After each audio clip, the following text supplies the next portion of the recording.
Terrell McCraney came with a very strong kind of concept for this piece, that he really wanted it to be set in a particular historical period, and which he knew a lot about, basically from his kind of Miami origins. He was looking at the historical events that happened in Saint-Domingue, which is now Haiti. And basically in 1800-ish, it was a French colony, and as a result of the French Revolution, there was a rebellion in which free men of colour set up a government headed by a guy called Toussaint.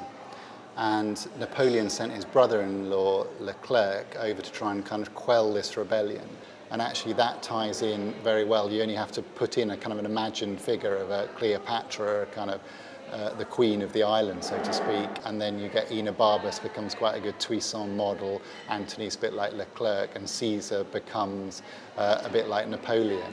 And I think the island gives you, and the Caribbean gives you that exoticism of Egypt. It gives you another place which is sexy and attractive to Antony. In making Caesar feel a bit like Napoleon Bonaparte in Paris, you get Napoleon used a lot of classical imagery anyway in all of his sort of ceremonies and the paintings of him and things. So it felt like a very kind of strong historical tie-in with the play.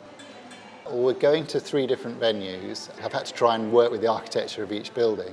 And so actually part of the design has come from looking at the different venues and seeing what elements I can take from and use in each one. And in each venue, I've tried to, as it were, melt the design into the venue. Also, the cast are half exact. There are 5 UK-based and 5 US. And I think one of the interesting things will be in the rehearsal process is how they gel. 6 of the 10 cast actually cross between the different worlds. So you get Cleopatra, Enobarbus, Antony and Caesar kind of play themselves all the way through. And everybody else plays multiple roles and will shift from one world to another world. And that's also informed the way the design is, in that it has to transform instantly from one world to another.